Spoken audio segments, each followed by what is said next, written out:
Hey brother! Ben, I was recently asked the question on Twitter, why wasn't Percy Weasley sorted into Slytherin? And it's a fair question. Percy's whole character is about ambition, and that's one of the main things Slytherin House is known for. And from his duties as prefect and as head boy, and the amount of concern and care he puts into those reports about cauldron bottoms, you can't say he's not ambitious. Even Ron suggests at one point that Percy might not be unwilling to turn one of his family members over to the Dementors if it meant he could get a leg up at work. And yet, I think it is always important to remember when considering these things that it is possible for people to be more than one thing, and that Percy is still courageous in his own ways. Take this famous line from Dumbledore, for example. It takes a great deal of bravery to stand up to your enemies, but a great deal more to stand up to your friends. Now, obviously Dumbledore's talking about Neville there, and it's really hard to make any comparisons between Neville and Percy that are like super positive, but the point is,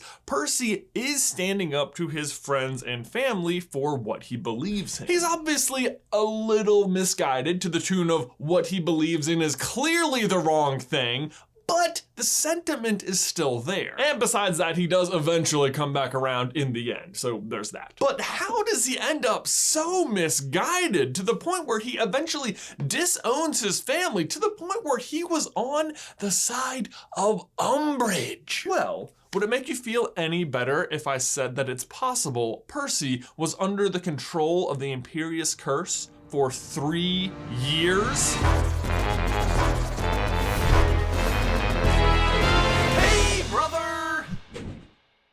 Okay, so I'm not typically one to go around making excuses for characters' bad decisions, least of all Percy, who is an insufferable prat at the best of times. But the more I think about this, the more it seems to add up. Percy was always rigid and annoying, but for the most part, good-hearted. He loves order and rules. He's kind of like Hermione dialed up to 10, but at some point, he just loses the plot. And I think that moment is right here at the Yule Ball in the Goblet of Fire, nearly exactly halfway through the entire series. This is the very first time Percy shows up to stand in for Mr. Crouch as one of the judges for the Triwizard Tournament. And I think at that point, he is already under the Imperius Curse. So how does said curse work? It sounds pretty straightforward, but it can be a little tricky. The basics of it are, once you are under the Imperius Curse, you are forced to do whatever the caster wants you to do. But it is a little different from the other two unforgivable curses in a few ways. For one, unlike the other two, it doesn't cause pain at all. Instead, it's the exact opposite. It puts you in a state of complete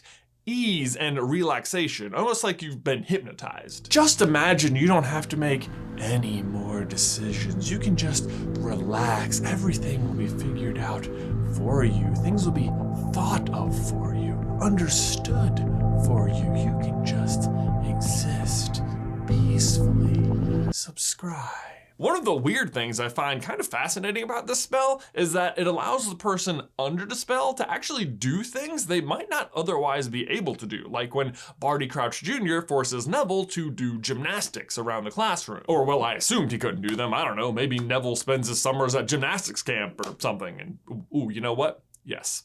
New headcanon. But perhaps the most important facet of this curse is that it is a long-lasting curse that can remain in effect well after the caster has performed the spell. In fact, they don't even have to remain in the same proximity as the person. Like, for example, Barty Crouch Jr. has Mad-Eye Moody under the spell for an entire year locked in his own trunk, but obviously he's not down there with him the whole time. He still moves around the castle and stuff. The Death Eater, Yaxley, places Pious Thickness under the Imperius Curse, but clearly he's not with him at all times, like when he's telling Voldemort that he's done this exact thing. And the final unusual thing about the Imperius Curse is that with enough practice or willpower, you can actually shake it off, which is definitely not true of the other two. Well, unless you're Harry, who literally shakes off both the Cruciatus Curse and death twice. Seriously, just great effect, I might add. But the only other way out of the curse, other than just being let out of it by the caster, is if the caster dies. This is what tons of Death Eaters claimed had happened to them the first time Voldemort fell, that they had simply been under the Imperius Curse. They were not in control of their actions. And we know for sure that even on his second rise to power, he was pretty much doing the same thing again, because the morning after his defeat, people were coming out of trances all over the country who'd been put under the curse. But that brings us back to Perseus Weaselbort, or Weatherby, or whatever he's called, and whether or not he too was put under the Imperius Curse. So the questions we have to answer are, who placed it on him? When did they place it on him? And why was he released? And as I said earlier, I believe the first time we see Percy under the curse is at the Yule Ball. That's because this is also when Barty Crouch Sr., who is also under the Imperius Curse, stopped showing up for work. Barty Crouch Sr. was placed under the curse by Voldemort himself when Voldemort and Wormtail went to rescue his son, Barty Crouch Jr., who had been put under the curse by his father earlier that year. You got all that? It's a lot of he cursed, she cursed, we cursed, me cursed going around here. While Barty Crouch Sr. is first placed under the curse, they still have him go into work, but eventually he starts to fight it, so they decide,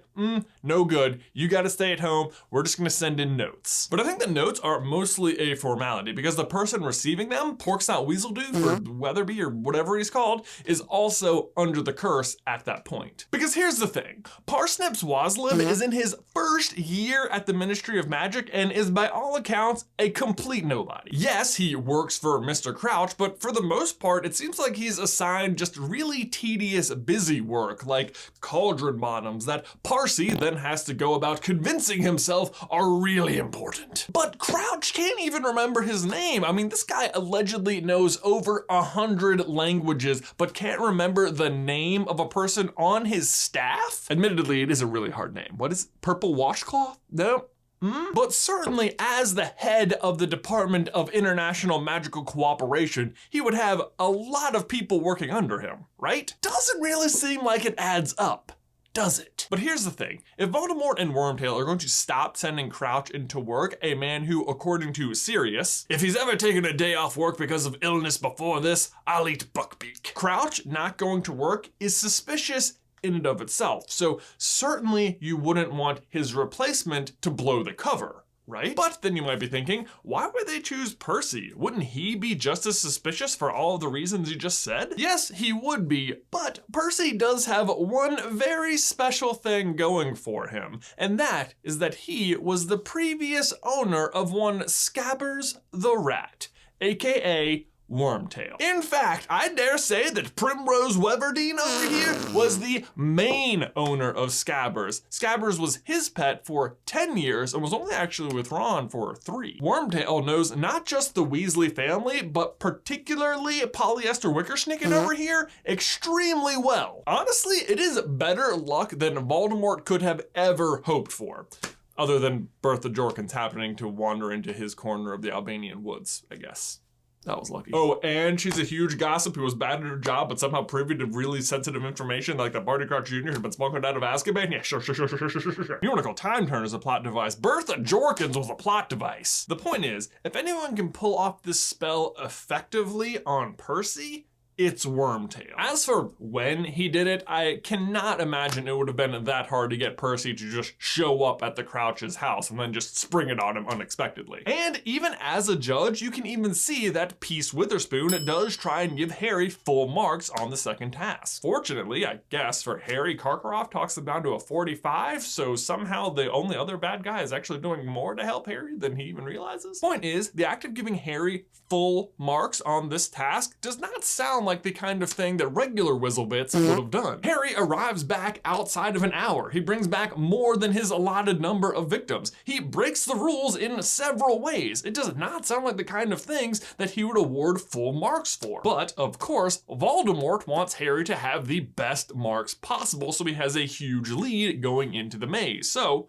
full marks it would be. I love the idea that even though Voldemort's trying to kill him, he has to be really rooting for Harry throughout the entire tournament. I want that Potter boy dead, but my God, he's good on a firebolt. Even before the second task, when Harry is arriving late, you can see that Percy is really upset about it. Where have you been? The task is about to start. And obviously this would be upsetting to him because if Harry doesn't show up for the second task, he's gonna be really far behind when they go into the maze. But from there on out, I think Percy just remains under the Imperius Curse, unbeknownst to himself or anybody else. It would certainly help explain how and why Percy is able to turn his back on his entire family and yell at his father that his poor reputation has been holding him back for years and his lack of ambition is why the whole family is poor, which are seriously terrible things to say, but are the exact kind of buttons Wormtail would know to push to drive a wedge through the family. But that brings us back to Percy's redemption when he returns at the Battle of Hogwarts. "It's been coming on for a while," said Percy, mopping his eyes under his glasses with a corner of his traveling cloak,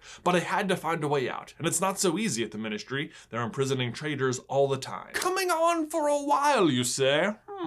That is interesting because it seems like it lines up pretty perfectly with one Peter Pettigrew's death." As a refresher, Wormtail dies after Harry, Ron, and Hermione are brought to Malfoy Manor, and in a moment of weakness, his silver hand turns on him and strangles him to death because he fails to kill Harry. That takes place at the beginning of April, and he arrives at the Battle of Hogwarts on May 1st, so it feels like more than enough time for the curse to break and then for him to start searching for ways out of the Ministry. But that all kind of brings us back to the original question I started with at the beginning of this video. If he was under the curse the whole time, and that's the only reason he was standing up to his family, and all he's left with is ambition, then did he actually belong in Slytherin House? But again, I don't think so, because once the curse breaks, if that is indeed what's happening, the first thing he does is come back to his family. And while it might take a great amount of courage to stand up to your family, I think what he does might take even more courage than that.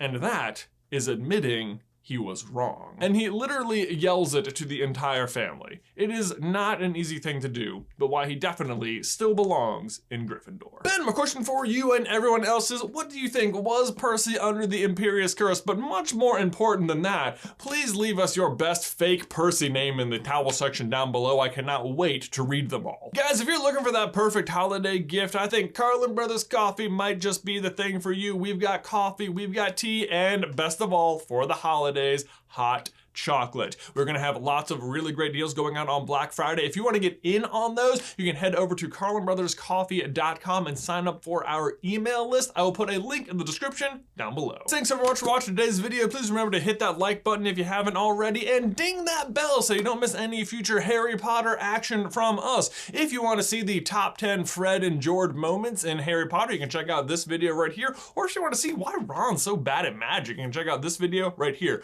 But Ben, that's all I've got time for today, man. I will see you in another life, brother.